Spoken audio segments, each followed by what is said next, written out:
You're welcome back. This is UPfront, and my guest today is the Acting Director General of the Ghana Education Service, Professor Kwesi Opoku-Amankwa.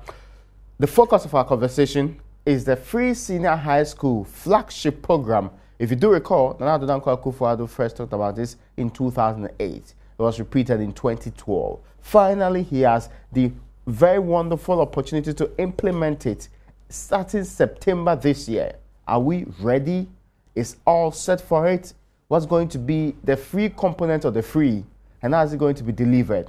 All of that is what we'll be discussing in this particular conversation. Prof, you're welcome to UPfront. Thank you.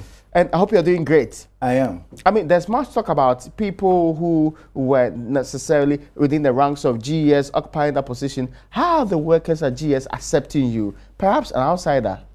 Well, probably this question will be better answered by the people out there. But you feel the reception. I strongly believe that they've accepted me and they are working well with me, and I've also working very well with them. Okay, that's interesting to know. Now, it's the biggest policy of government in the run-up to the 2016 election. It was very big to the extent that in the previous elections, it was the biggest talk about issue. Now, the government has opportunity to implement this. In September, that's barely 2 months down the line, this particular policy ought to be rolled out. First and foremost, are we ready? We are. Really? We are. What has been done to show we are ready? Well, what has been done will depend on what we have to be doing. Okay. Yes. And the free SHS has various components. But the key one that is prime to everybody is about the payment of fees. And that is what everybody is talking about. So first, it's been costed, and whatever amounts that are needed have been captured in the budget. We'll talk about that detail. Yes, please continue. Then second, all the stakeholders in it have been involved in the planning and rolling out of the program. And here stakeholders, I'm talking about the teachers. We've met all the various stakeholders, including storekeepers, accountants. By teachers, you meet NAT, NAGRAT? NAT, NAGRAT, the unions, we've met them. How about the CCT, the Coalition of Concerned Teachers? The unions. You've met them too? NAGRAT, NAT, CCT. They are all on board? And we are still even talking to them. Are they all on board? All the committees that we have working on this, they are fully represented on these committees. Are they all on board? Are they supporting this program? Obviously. They are in there. Are they raising concerns, legitimate concerns? They are raising concerns. They have written, they've put up memos and issues like that. And the subcommittees that are working on are resolving these issues. So which day will school reopen in September? Tentatively, we expect schools to be reopening somewhere around middle of September.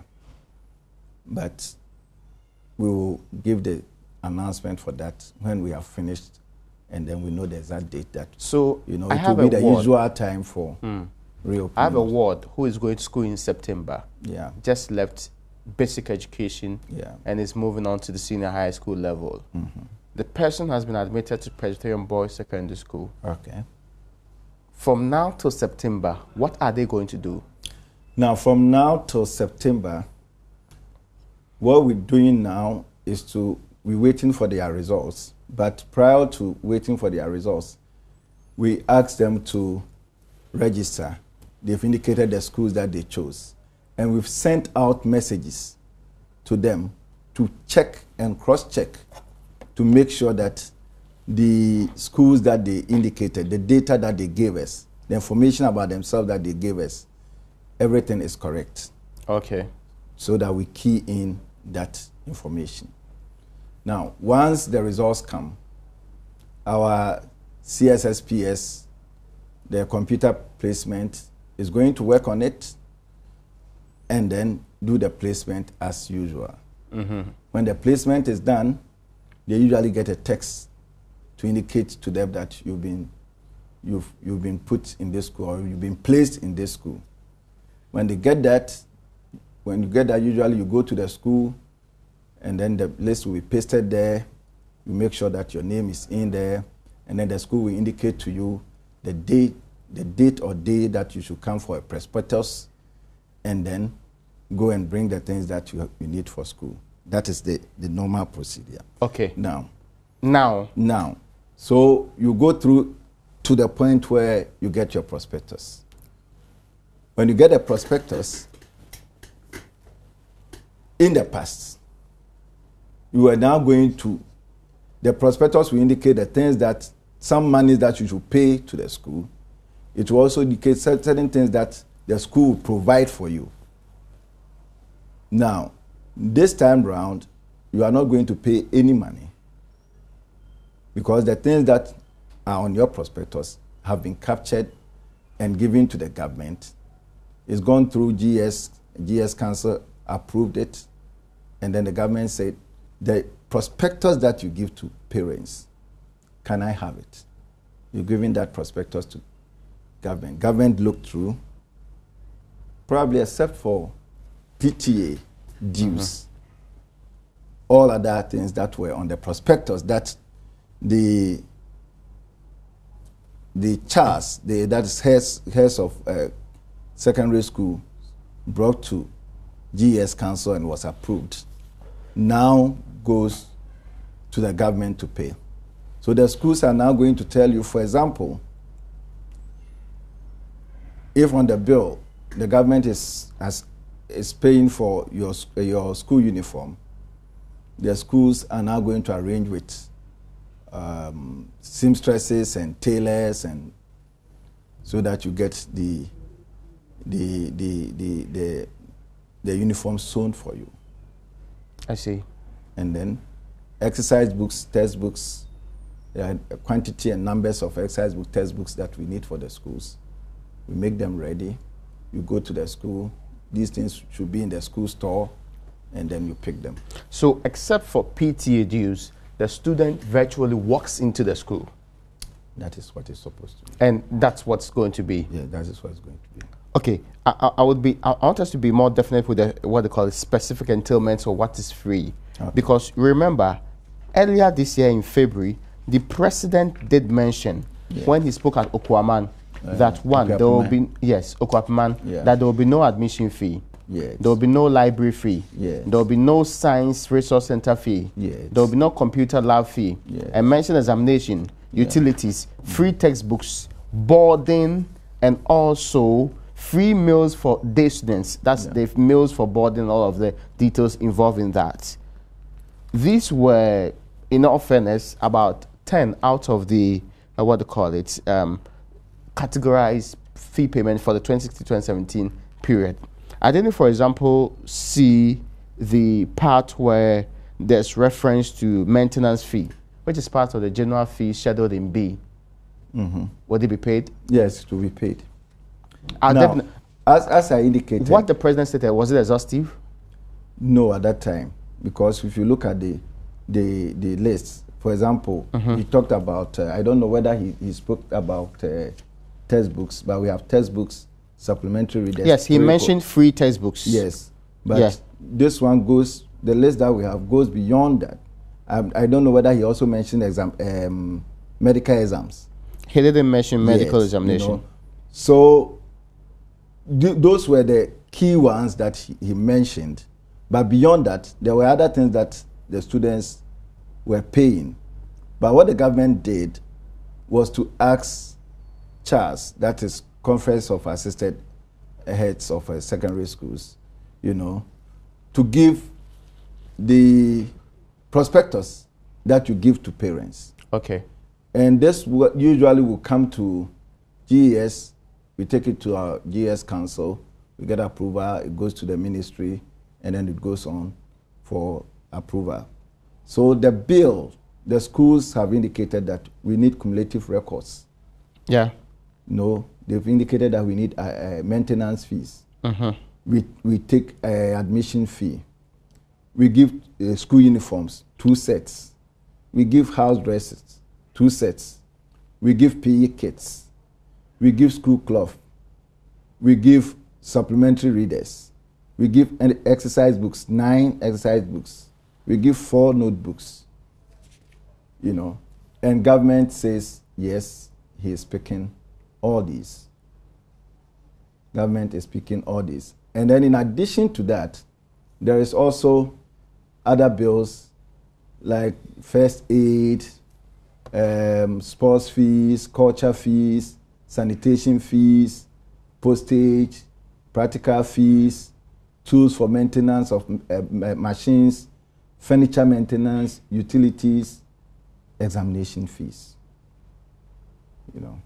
Then there are also other things that the government, for example, the schools pay entertainment fees. Yes. You know, they pay library fees. They pay SRC fees. They pay co-curricular activities. They pay ICT. They pay National Science and Maths Quiz. They pay something for that. Then that is, they pay about 5 cedis for that. Yeah, 5 cedis. You know, they pay science development. They pay development levy.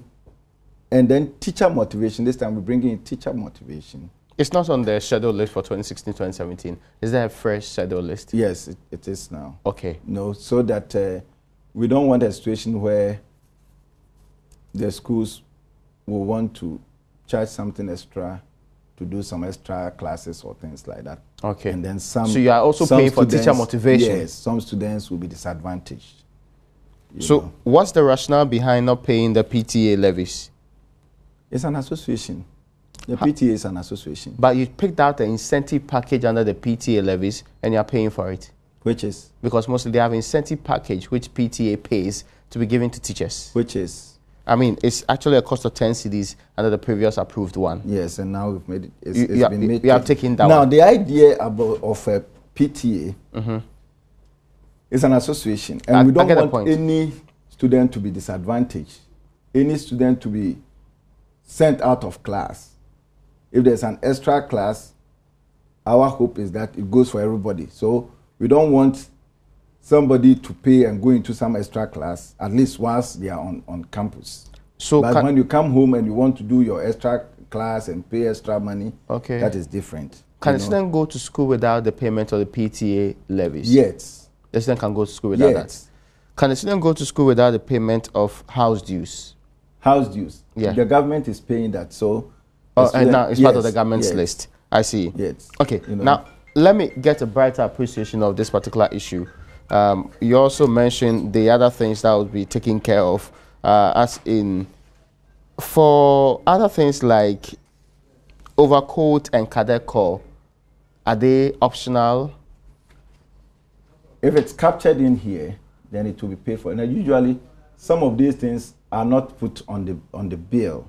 Okay, so it's tagged optional fees in the 2016-2017 one. What then happens is that for those things that are not on the bill, sometimes the schools themselves make allowances based on the amount that they have for some of these things. Okay, that's interesting. But if they want that thing to be charged, then they'll have to come and make a case, and then subsequently, if there's a justification for it, it will be put in there. So when the president said by free, we mean the stated items, he wasn't aware that it's been updated. Oh, he gave the major highlights. You know that the things that principally go to the schools. You know, some of these things are things that. Because it sounds to me like apart from PTA dues, you are taking care of everything. Yes, everything. So and then the government also pays subsidy. The president could have said that without having to highlight these ones. He doesn't have to go through all the list that way. Does he have okay, so that means he was aware of these. Yes, he was. So it's not made to look like by specific. No, he was. He knows. At the time that he was speaking. Did the MPP's what they call manifesto state the items you would take care of? The manifesto doesn't have to state, but I'm not in government, so I don't know whether it's stated. But I know that a manifesto doesn't have to give you all the nitty-gritty. The manifesto says free. Okay. And now the manifesto is being translated into a policy. And it's giving us the areas where it should be free and the areas where it shouldn't be free. But basically everything has been taken. I think the other one that I also did not mention is about the free feeding. Okay. A feeding fee of 4 cedis 80 pesos per day for boarders, and then there's also going to be 1 hot meal for day students. You're still paying 4 cedi 80 pesos? Yes. That was the amount for the previous year? Yes. And that was the amount that the CHS brought. Okay, so they maintained it there? They maintained it. So with inflation, food inflation. Well, they have been doing the feeding. So and I believe that they know they are very well aware about the inflation and all that. So the day that the students will go to school, these monies and items would be available in the school. Now, what we've been assured in GS is that when first we've gone for numbers, we also don't want overcrowding in the schools. So we've asked the schools to give us numbers that they can comfortably take without causing overcrowding in the dormitories and in the classrooms. And one of the subcommittees of the implementation team is a verification team. And they are doing their rounds. And this verification team includes representatives from NADBO, includes representatives from AESC, the architects. Yeah, okay.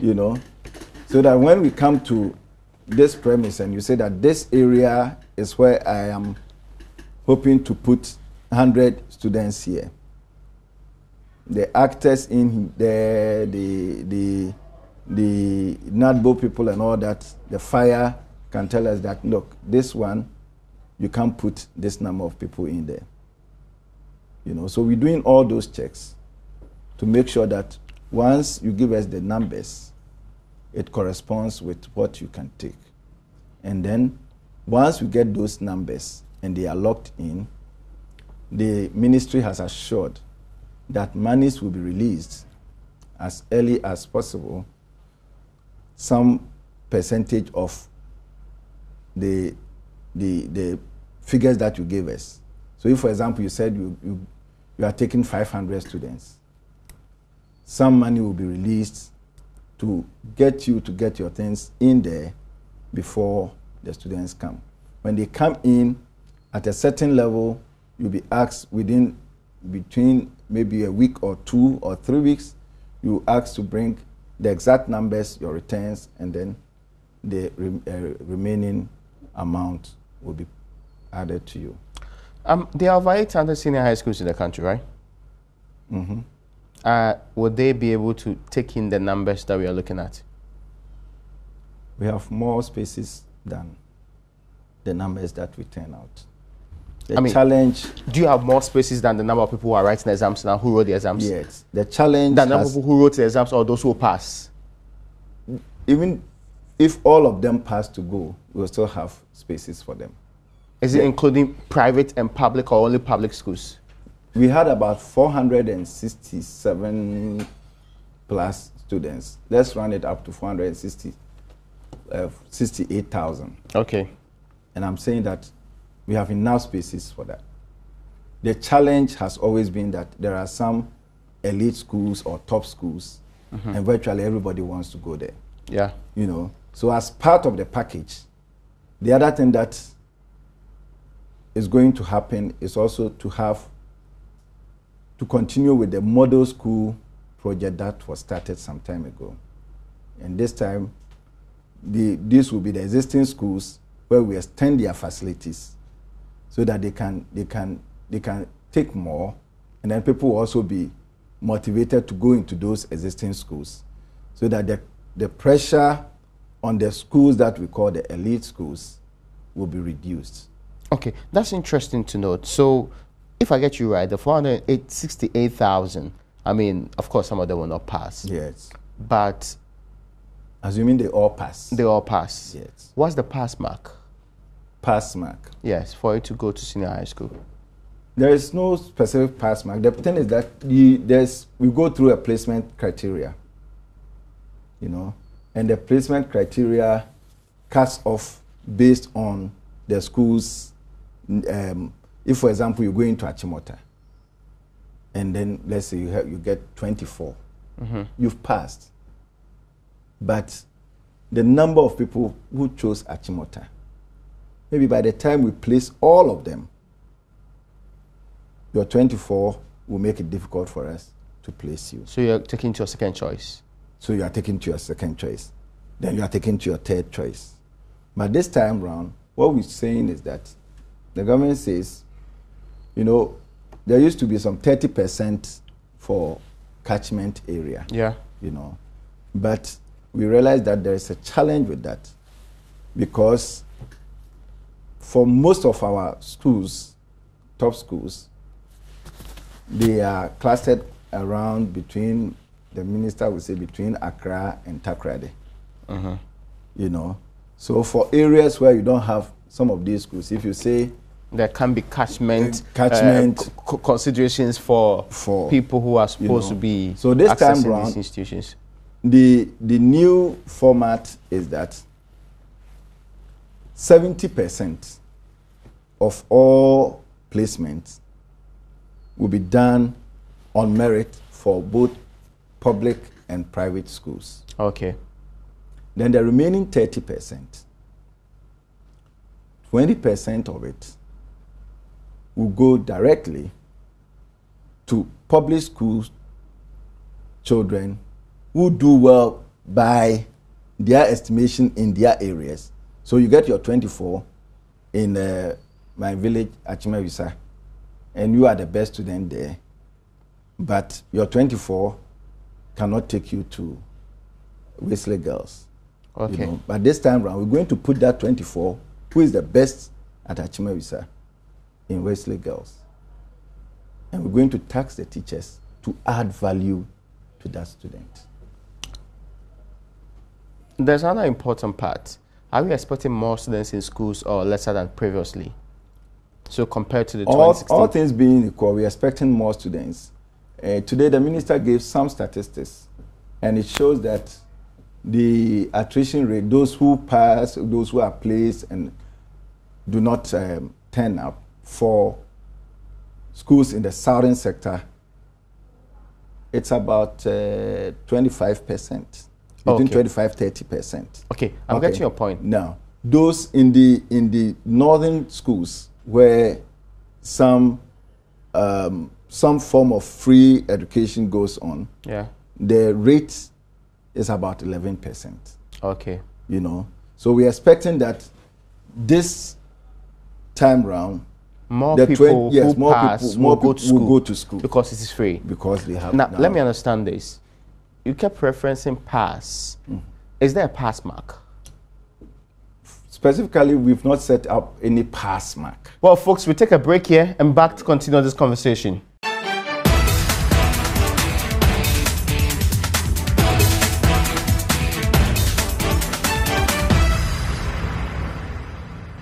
You're welcome back. This is Upfront. There used to be 36. Has that been repealed?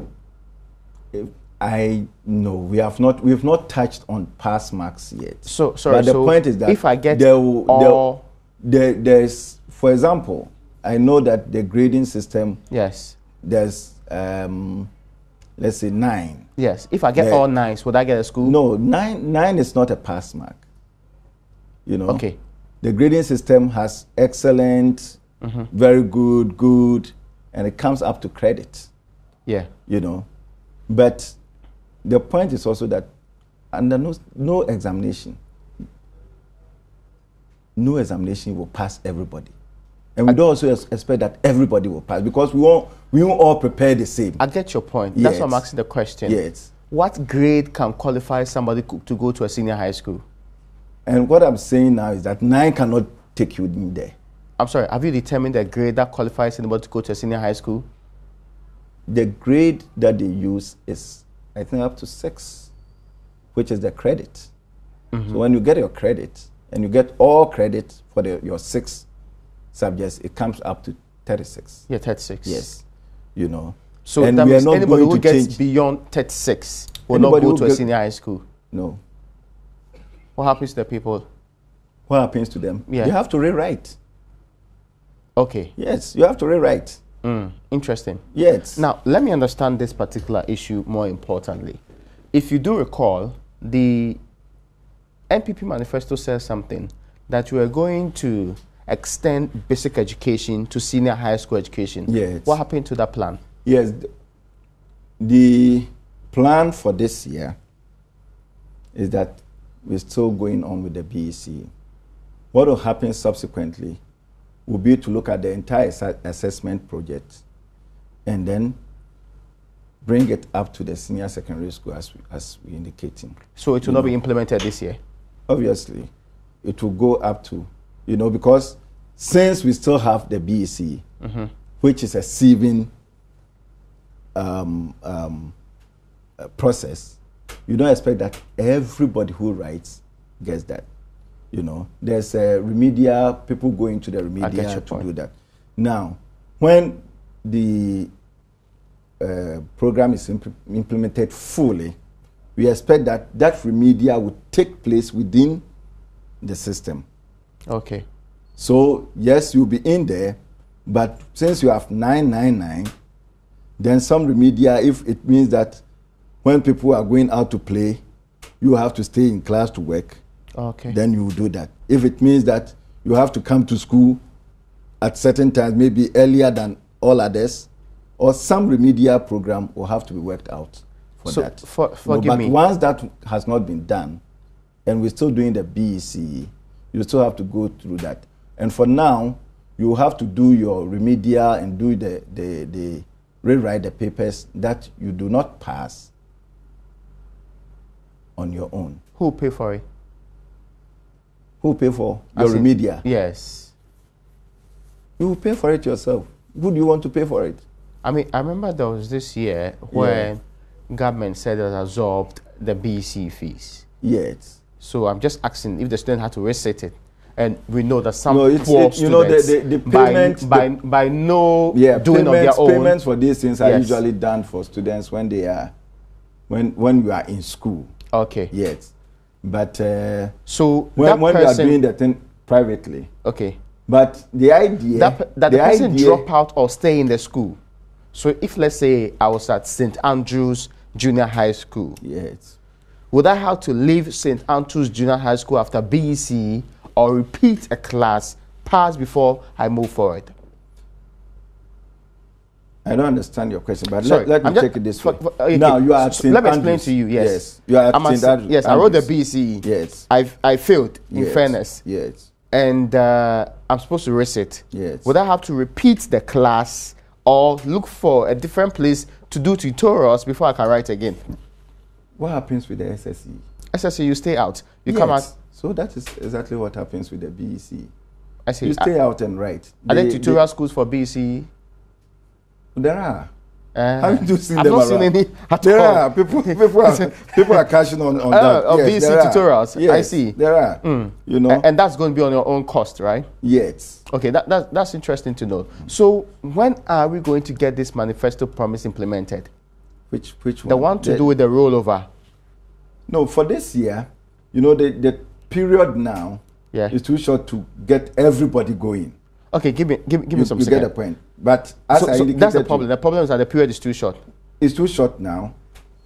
By the time the government came in, I believe the students had already registered and they were even going to write their papers. That's true. You get the point. Yes. Now, you need to also do the package for the remedial, and that package is also being worked on by the implementation committee. Okay. So next year there will be more time. Would the policy be implemented next year? The free SHS program is a program, so it's going on. So as we move on, the things come in. So you don't expect that this year everybody goes in.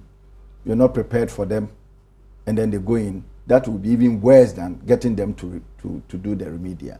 Okay. And for me, there's nothing wrong with doing remedial. I get you. But the people out there, will they go to school next year? Call down remedial. Oh, interesting. Yes. I didn't know professors did remedial. They do.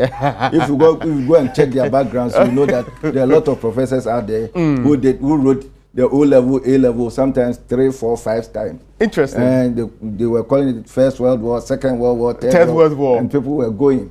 Yet, they exceeded the known world wars. Yes. Anyway, yes. But my point is there a year that we are purposed in our heart to do the full-term implementation by rolling over from basic school and including senior high school? I believe by the time we get to the 3rd year of this program, I believe all these things would have been taken up. Is this stated in policy or is a belief you have? I believe because the manifesto and the policy things are for the politicians. I believe that, we at GS, what we do is that the policy comes up, we implement it. We make input into it, obviously, and then we implement it. But I believe that because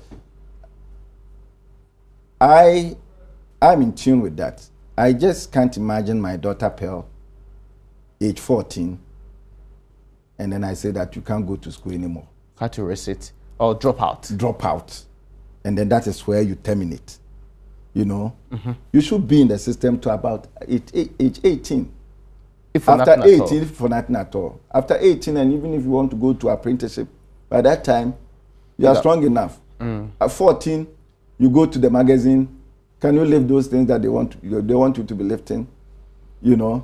So at least, if you stay until 18, by which time you have finished the SHS. Actually, this question is because I'm not sure many people took notice of that. When I read that in the manifesto, I was particularly interested because I thought it was very revolutionary and important. Yes, and the government is determined to do that.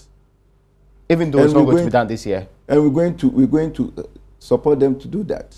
I see. And the point is that it's a policy. When you roll out a policy, it starts from somewhere, and then it keeps going.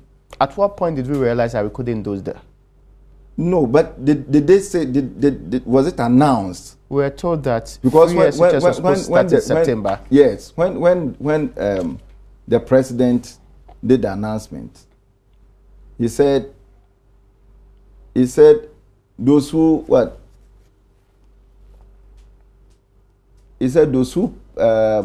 passed and are placed somewhere. I think when he did an announcement at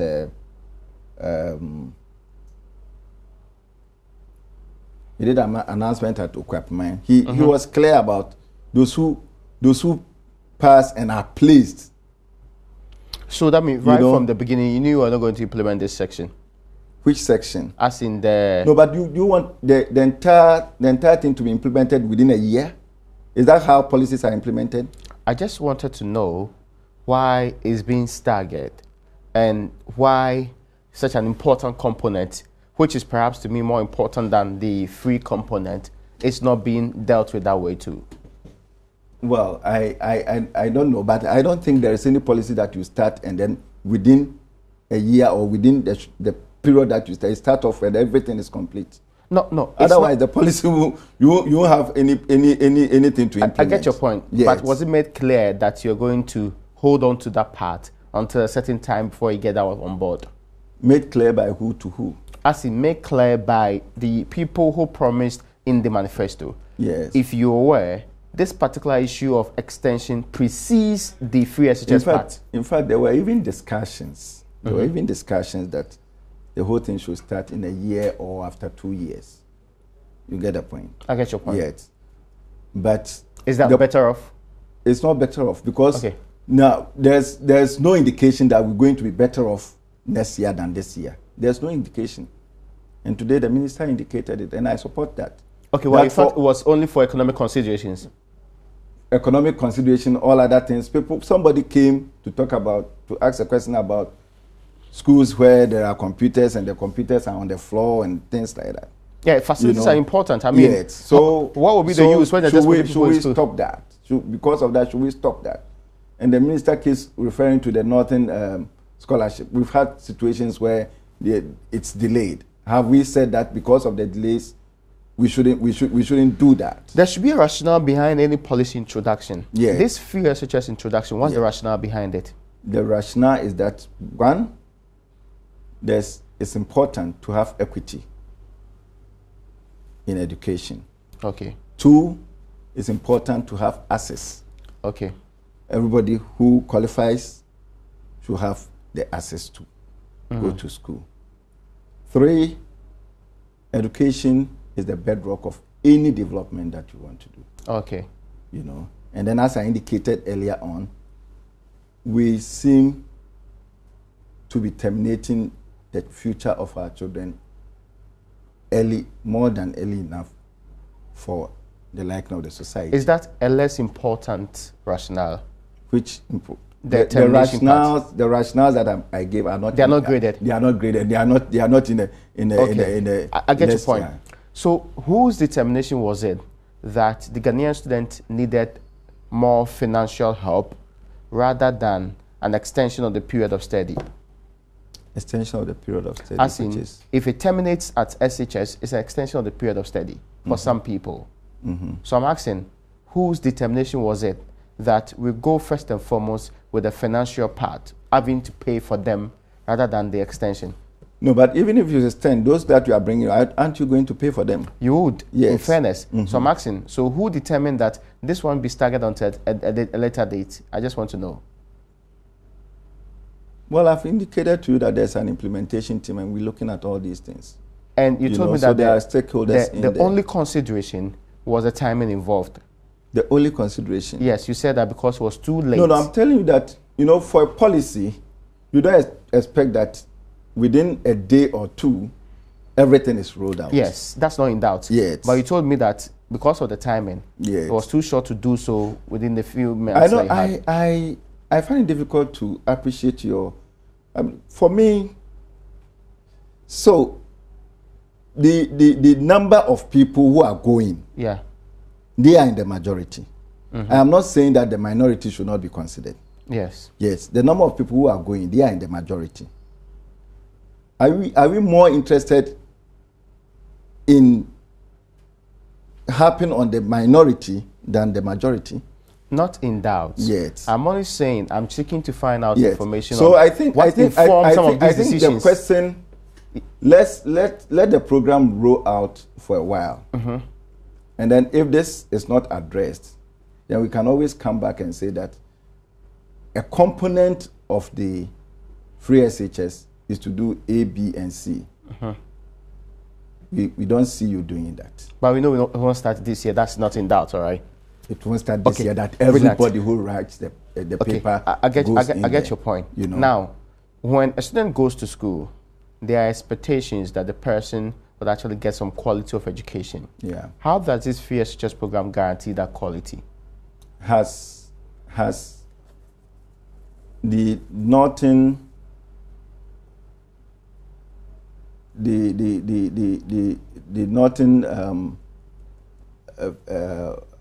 Northern extraction, what do you call it?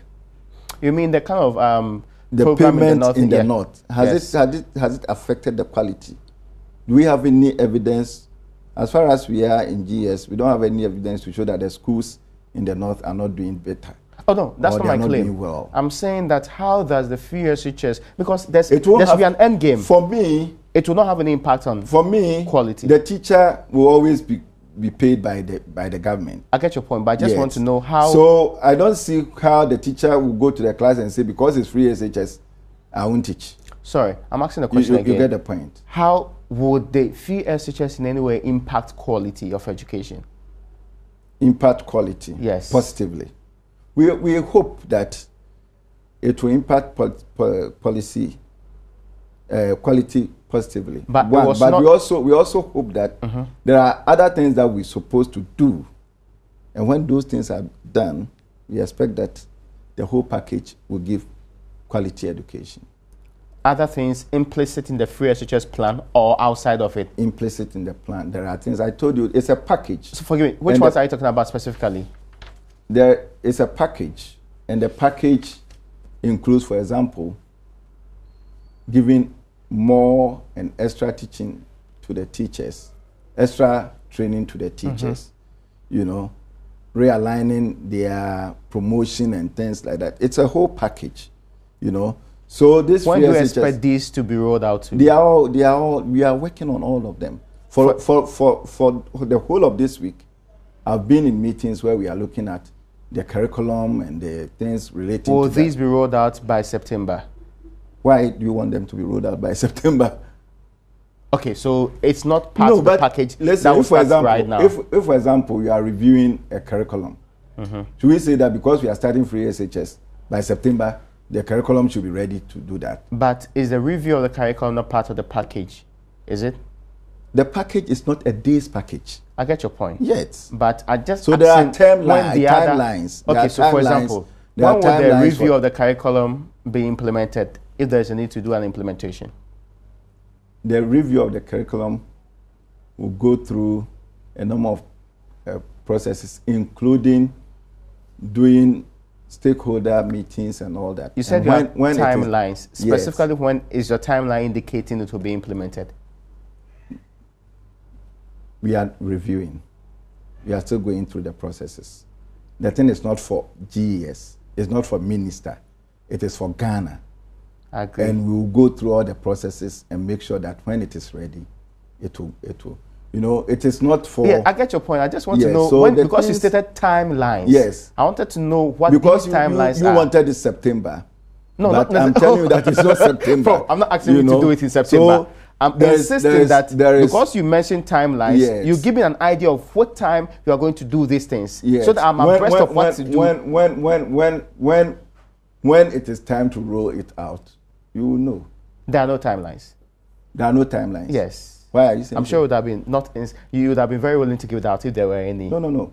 We are not only first and foremost, there's a component of which you say that your hope is when it's going to be implemented. Secondly, education is not just one component. I get your point, and that's not in doubt. A lot of things. But we are talking specifically about a flagship program. Yes. And if indeed there were timelines on when you're going to do this and that, I'm sure that you'd have given it the out. Other aspect of it is that we are talking about pre-tertiary education.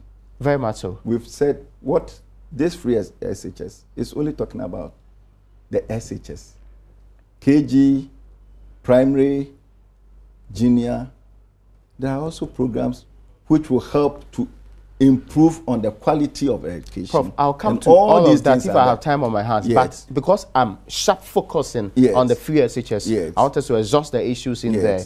My question was, have you had specific, you said it, and that's what you said. There are timelines on when you implement various sections of this policy. Yes. I wanted to know the sections you're talking about and the timelines involved. Okay, so the sections I indicated to you, curriculum, we are looking at it. We are looking at training for teachers. You know, so you want the timeline for the training of teachers? No, I just want to know when, for example, you said curriculum development. Yes. So when is it going to be done? As in, when the program starts in September, how many weeks, months, or years is it going to take for that to happen? And I'm telling you that it goes through a process. It has to go to the point where even the government will have to set up a presidential review committee and things like that. Now we're doing all the preparatory things, and then you take it to the government. The minister, for example, inaugurated a review committee, curriculum review, ministerial review committee, and for the whole of this week we're given 28th to do a framework. You know, we've asked for an extension of about a week or so to finish it up. When you finish that, that's the first level. Okay, sorry. And then it goes on and on. You're hoping to implement what they call it, something like an improved curriculum. Yes. When would that be? We hope that next academic year to start. Okay, the next academic year. Not this academic, the coming academic year. The next academic year. That will be 18-19 academic year. Across the country. Across the country. Okay, that's interesting to actually get some more. So those are the details. I mean, you had the details, so it would have been. Yes. You know, we're hoping that it will be. Because and then I hope your hope doesn't mean that this is not stated policy, but it's just you're thinking about. No, but the point is also that you go through processes. Sometimes it gets to a point where, if for example, the thing is supposed to, for example, go to Parliament for some assent, and then it gets there. Of course, you cannot control that particular process. So, but I wanted an idea of when you wanted to do the things that tomorrow you would actually be interested in doing. Yeah. I mean, if you categorize the problems of secondary education, what percentage of it is really the cost of the education? The problems. Yeah. If you categorize it, what percentage of it is the cost of the education? Probably everything in there is cost of education. Because beyond the payment of the fees and the things that we've listed in here, if you're talking about teaching and learning materials, it's cost. If you're talking about teachers to be in the classroom, it is cost. If you're talking about the structures that we need to put up there for the teachers to be using, you know, and the students, it's cost. You know, so the cost areas in there, almost everything in there, is cost. I get your point. Yes. And because there are some who are also positing that rather than focus on how much you're going to give students to go to school, including a rich person's child, why not focus on the extreme poor, which there are ways of determining and establishing these ones, and rather who are the extreme poor? Do you have statistics to tell us who the extreme poor is? Now let me before that, I mean, we have statistics to do so. The Ministry of what they call it, employment, Ray, and then Director of Social Welfare mapped the entire country, determined what's supposed to be the areas where the extreme poor were. In fact, the criteria was the common targeting mechanism. Are you not privy to these details? Ray, if you have time, do some scouting around, do some research, and find out the percentage of cocoa farmers' children who get CMB scholarship in Ghana. How is that related to this particular issue? If we sit here and say that we are going to target the poor, on paper we will target the poor, in practice we will target the children of you and I. You don't trust your district education officers? Not the district education officers. Not the district education officers. Go to the universities. They have what they call the student financial aid office. Go and look at the people who get the Kitwe Bianswa. You have the opinion that it's the wrong people. Level of honesty in Ghana. The level of honesty. So we are spreading. Spreading to everybody because they are the dishonest people in this country. I can tell you that today, if we decide that we're going to get the poor to do it, or we're going to get only basic schools to do it. Okay. People will get their children to go up to private schools up to year 2, and then find a basic school somewhere year 3, and then they go and write the paper. So it's because it's the level of honesty in the country. That's why we are doing it to everybody. But beyond that, give me a second. Okay. There are programs beyond that, like what is LEAP. wrong? What is wrong? There are programs like LEAP. Yes. There are programs like what they call EBAN. Yes. That are targeting people. Yes. That even the World Bank in this assessment said is very successful. Yes. Why are we not learning from such programs? What is wrong with a rich person's son enjoying free education? Is there anything wrong with that? Is there a prudent use of our resources? What is wrong with that? When you go to UK, we have scarce resources. When you go to UK, sorry, forgive me. We have scarce resources. Is that how we want to prioritize our resources? Is education not important to you? It is important. Yes. But so ideally, we'd want to put it where more people who are extremely poor and need it actually will get it. Yes, if we could do that, fine. But the point is that there's nothing wrong with that. So there's nothing wrong with paying school fees for a student in Presec who already owns an iPhone more expensive than his school fees. What is wrong with it? There's nothing wrong with that. What do you see wrong with it? You see that as prudent use of national resource. If that student yes comes out as an A-class student to come and help the country, is there something wrong with that? But you're paying for his school fees will not in any way affect him becoming an A-class student. Why wouldn't that because affect him? Because he could pay for it. He could buy more expensive gadgets. The school fees that we're paying, and today the minister indicated, it's a scholarship. And scholarships could be withdrawn at any time. See, how do you be able to do that? For example, yes, if you repeat, you start paying fees. If you repeat, you start paying fees. But do you cease to be a Ghanaian after repeating? You don't cease to be a Ghanaian, but you do. I thought you said that it was a Ghanaian's benefit. So. Yes, it is. When you go to the university yeah, and you write exams and you fail, do they say that you're a poor person, so you should go on? Is that what you want? No, my point here is about the prudent use of resources and how this fits in anyway. So you think that paying for a rich person's son is not prudent use of resources. When you have several do you know how like much that rich person, have you quantified how much that rich person contributes to the economy? Have you? Yes, but I mean, have you? States do not necessarily pay people back for their contributions to the economy. We usually talk about the taxpayers' money. The taxpayers' money. Yeah. Do you know how much tax that I pay? Do you know how much tax that I pay? I'm not in the known of it. I said you want to declare your taxes, but really, I want and to obviously, I pay much higher than my driver. How do we sustain the free SHS? The government says you continue to pay that, and we trust that they will do that.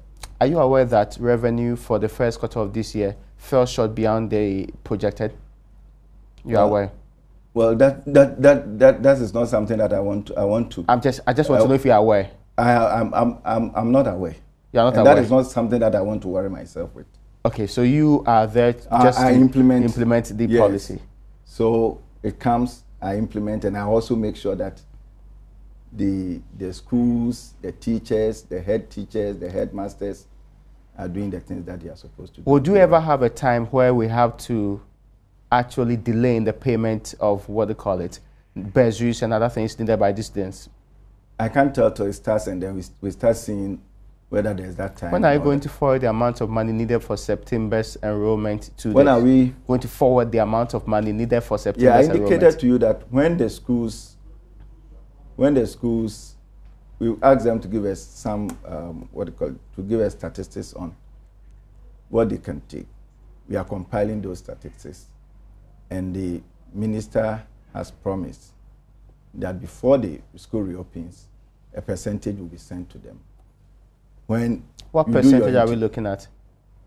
There is a committee on finance who is working on the percentage. They've not determined the percentage 2 months to the finance. So, but you have to determine everything much earlier. What does that do? So we are clear that we are not leaving things to chance. September. And we don't. Please. We don't wobble government's most important policy. The program is September. Yes, please. September is just about a month or two away. Ghana won't run away. I get you. When it gets to September, what are the problems we perceive we'll be having in the course of implementation of this program? Problems? Or we don't think you have any?